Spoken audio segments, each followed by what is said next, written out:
So it's day one. Defense looks a little different than it did when you walked out of the building.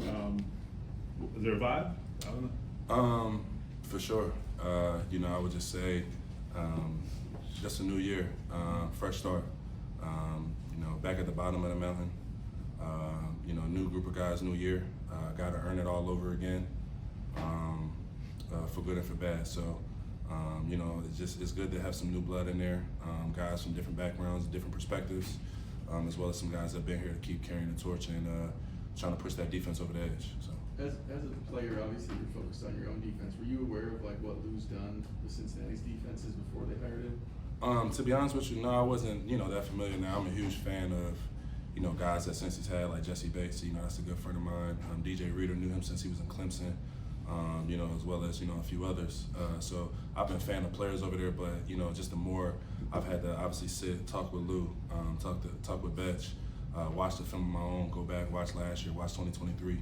And just see the different ways they're able to attack offenses, put themselves in positions to succeed, and take away what the offense does best. Just extremely excited to learn from a new coordinator, new coach. What's it like to, I guess, come off your best season and kind of try to marry that with the overall team success? I would say, this off season, I just had a chance to really. Sit back and just, pay attention more than I feel like I ever had, just gained a new perspective on, I would just say greatness and legacy, if I'm really being honest. Just watching, other guys throughout the league face questions about who they are, on the field, off the field, and consistently overcome those things. I was just inspired, to be honest with you. I just feel like, coming in this year, obviously want to build on what I was able to do last year, but understanding that, last year is not going to earn me anything this year. So just trying to come in and be the best teammate, best leader I can be. It sounds like the team's pretty optimistic about Jalen next to you this year. What have you seen from him? I mean, he had some injuries. What have you seen from him in a short span that should make him a decent match next to you? Man, I would just say maybe I'm obviously talented. Could run, can cover. Can hit. Those are the things obviously that pop out on the film. But I would just say, just as a guy, as a young player, humble. Willing to learn. And when you out there, it's really obviously it's Lou's defense and it's Shane's team, but at the end of the day, we out there together. And I think JC just got the right mentality when it comes to that. Obviously, he's dealt with some injuries. Got to get out there. Got to learn what he don't know. But I definitely think he got a chance to be a good player. What are some of the things you need to see from AR that will tell you he's in the right place mentally and physically? I was just glad to see him back today. Just walking around with a smile on his face, just kind of in his work. I wouldn't necessarily say it's something that I need to see, but I'm a fan of all my teammates, and I'm their biggest cheerleader. On and off the field. So I just want to see him in good spirits. It's always a good feeling when you in the weight room, you look over, and I don't know what the hell a quarterback does to get ready. I couldn't tell you what they're supposed to do, but if he over there doing whatever, I'm just glad to see it. If he walking wherever he's supposed to go, I don't know. I remember I used to just bump into Luck in the building. I didn't know where he was going. So as long as he walking somewhere, I'll be glad. So I'm just glad to see AR again. Realize you got a lot on your plate with the defense and the new teammates, but will you pay attention to the quarterback competition because it's such an inconsequential thing going on? I mean, yes and no. Like I said, I want to best support my teammates any way that I can. I personally always feel like it's our job to try to help get the offense ready to play. Whether that's trash talking or making plays against them, I feel like that's my role. But at the end of the day, I got my battles to fight. I got my troops to lead. I got my answers my questions to answer, just like they do. So, I know they got their own situation going on, but I'm just here to help the squad. See, what do you think you learned about, I guess, leadership last year? Some moments, obviously, that you wish you could have taken some things back or whatever. What did you learn, I guess, just going through everything last year on and off the field?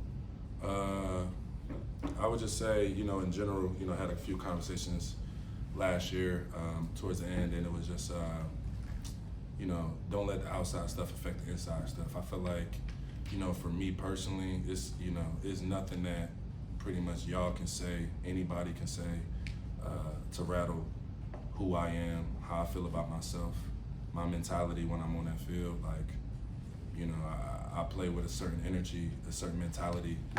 That's who I am, that's how I was raised, so that's never gonna shake me. But I do think at a certain point I might have underestimated, you know, what that impact may have had on other guys in the room, in the building. And, you know, I had to take accountability for that and just learn from it moving forward, to be honest with you. See, you've been in town for the majority of the offseason. I know certainly the family and the baby have a lot to do with that, but you've been really connected community-wise around the building despite having weeks off, so to speak. What's been your mindset? Why has that been something that's been a priority for you over the last few months? Man, you know, it's funny, I've been doing this stuff. Like, my off season always is like, you know, as soon as I put the helmet up, you know, I put my, you know, suit jacket on, and, you know, I look good in the suit too. You know, and my first thing is always trying to serve the community. You know, whether that's in Philly, giving away scholarships, you know, Indy, you know, partnering with Coca-Cola Consolidated, helping the food bank, or, you know, Girls Flag. That stuff just keeps me grounded. It just kind of reminds me just how blessed I am to be in the position that I am. And, you know, last year was a tough year emotionally, not only just for me, but for our team. And I would just say just my run-ins with Colts fans, from, you know, the Lowe's near my house to New Orleans at the Super Bowl to, you know, everywhere I done bumped into a fan of the Indianapolis Colts. You know, just their support and their love, you know, help me keep going and get back on the saddle to keep fighting for them. So definitely appreciate it for them, and just appreciate the communities that support me. So I just want to support them. So as a guy who wrote, you know, who surpassed what you were, your draft situation, do you still pay attention to the draft? Do you still root for those kind of guys? What is your kind of view on this now as a vet who's had all this success? I'm a little bit of a hater. I mean, I look at the draft like it's stupid, but I mean, it's two sides of it, because, you know, I've been here, and, you know, I was extremely thankful for some of the guys who had the hype, who came here and helped our team in a major way. And, you know, over the years, I've grown as a 7th round pick. I've outgrown my 1st round hate, thanks to Gilly and, you know, other guys too. So, but, you know, I think at the end of the day, and I try to tell guys, like, you know, it really don't. 1st round, 7th round, undrafted, man, your story really starts once you get in. And I know, you know, for the young guys, you know, coming up to the draft, you know, this is their moment, you know, so, you know, it's time pretty much for the rest of us to kind of let the young guys have it. You know, this their draft day. It was the biggest moment of their life. It was the biggest moment of my life when it happened, and I'm happy for them. But understand, man, you know, you're just back at the bottom of the mountain. You know, as soon as you walk across that stage, as soon as you get that phone call, that's when the real grind begins. And, you know, there's been a lot of great college players, but that don't always translate to the league. So you got to make sure you keep putting that work in and keep trying to be the best player that you can be. What number were you? 235. You thought I didn't know. I knew. No, I was just. Oh, no. You talked about, you know, big moments of your life, and obviously you have your daughter. How does that maybe add to motivation, perspective, whatever? Man, I'm just blessed, bro. You know, God has just placed His hand on my life, on my family. You know, I couldn't be happier. Couldn't be more proud and thankful for my wife.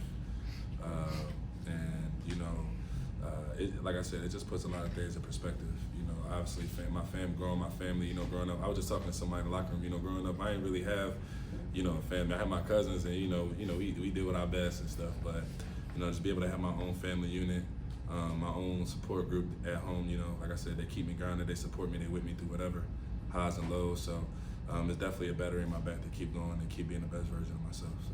And what do you think it'll be like to see EJ Speed in the Texans? You know? Ha! You spicy. I guess like the brotherhood of him moving on, but also knowing that like you want him to succeed, but you ain't ducking, you know, that opportunity either. No, we ain't ducking, but man, it really hit me today. You know, I remember Speed first practice. That's the funniest thing ever. I mean, he messed up every drill like only EJ do. That's not and blamed everybody else. That was hate. I can't let you get that off. Nah, I mean that's my brother, man. For real, you know, off the field, you know, like I said, we done been through highs and lows, from competitors to partners in crime.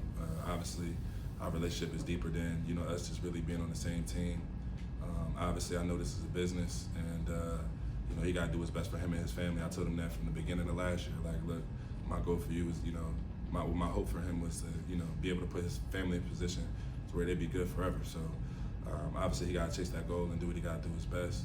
You know, I would have loved if he would have went to any other team other than that one, but you know, it is what it is. If you're on the other side, everybody get hit, so it is what it is. Zaire, I'm doing a story on helmet safety and colleague is. Can I ask you if you've ever changed your helmet and how much thought you put into the helmet that you put on? I was originally a Rev Speed guy. That was a cool helmet when I was in high school and in college. You know, I was just at the NFL competition committee when they talked about helmet safety, and you know, heard about their goals. You know, not necessarily to make Guardian caps a standard, but more so make it, you know, a motivator to get safer helmets. You know, thankfully, you know, Frog and the EQ guys, they do a great job. They got my helmet up to speed, so I don't have to switch. You know, and I pretty much leave it up to them. You know, our EQ staff is you know, the best in the league, so pretty much I let them direct me and get me right. All right.